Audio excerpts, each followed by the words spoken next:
All right, for the first of our animal material brushes, we're going to begin with the simplest possible setup using the Goose Biot.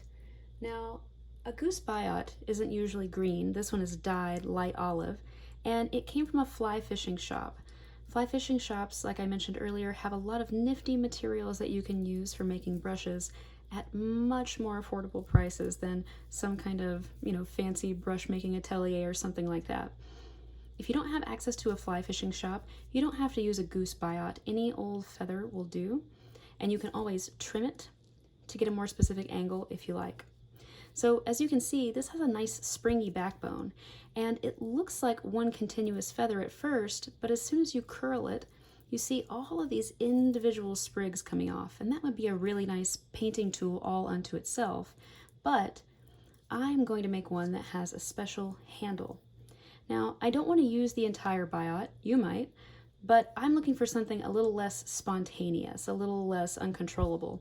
What I want is a nice, elegant, precise painting tool that's probably about this long.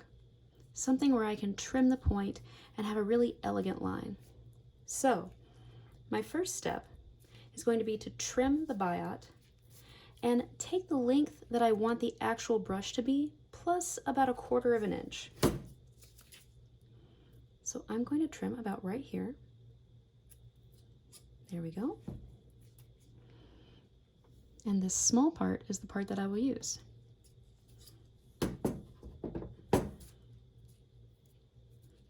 See? Nice, springy, elegant, responsive form. All right. Now here in front of me, I also have these copper-colored cone heads, and these also come from fly fishing shops. You can see on one side there is a large hollow opening. It has a cone shape, and on the other side there is a small hole, and these are size large, 6 millimeter to be exact. Here I have Omni Stick, waterproof, paintable, sticks anything. This stuff sets up pretty quickly. I wish it were a little faster, but it is one of the fastest things on the market. Now, as we can see here on the back, you need to be very, very careful. Petroleum distillate, don't use near fire, flame, etc. Has acetone. Make sure you're using it in a well-ventilated area like I am here in the studio. So, first I will remove this cap and use the sharp part of the cap to puncture this tube. These tubes are pressurized, so when you do that, you'll see that some's already starting to squirt out, and you want to get your control tube on there pretty quickly. I've just poked a very small hole here in the end of the control tube, and the reason that things like this work better than, say, a more liquidy super glue is that even though these can bond more quickly than these, the gel consistency of this gives the materials in your brush something to really hold on to right away. All right, so here I have a stick that I have prepared already with a little bit of light whittling to remove extra bark, and then just a bit of light sanding around the tip and around where I'm going to hold it, like so. So now I'm ready to attach my Goose Biot and my cone head to here. The first thing I'm going to do is grab my Goose Biot, and I'm going to insert the end that I trimmed, not the top, the end that I trimmed, into the top small hole of this cone head, like so.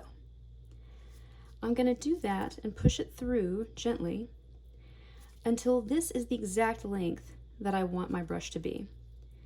Once I get there, I will pinch right above the cone head, grab my scissors, and trim any little bit of excess length that might be hanging out of the end of the cone head, because you want that to sit flush. Now that I've done that, I'm going to take my Omni Stick and give it a gentle squeeze, not too hard,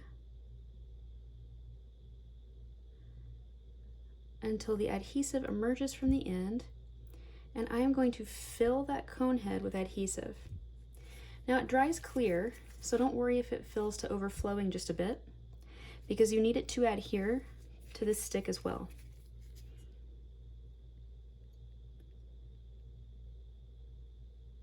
All right, once you have the cone head full, you actually want to take your fingers and pinch to pull the end of the Goose Biot back just a little bit more, making room for the tip of the stick to go in, like so. You're going to see excess adhesive squishing out around the edges. Don't worry about that. You'll clean it up in just a second. Okay? But you can see already how well this holds in place. And that's the effect you want. That's why liquid super glues won't work quite as well, and the gel is definitely the way to go.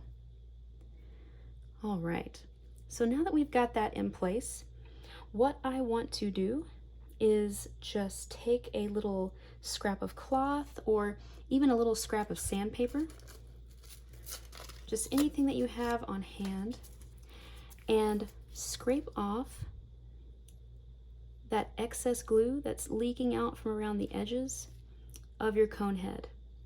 And if you move the cone head, don't panic, the glue hasn't set yet.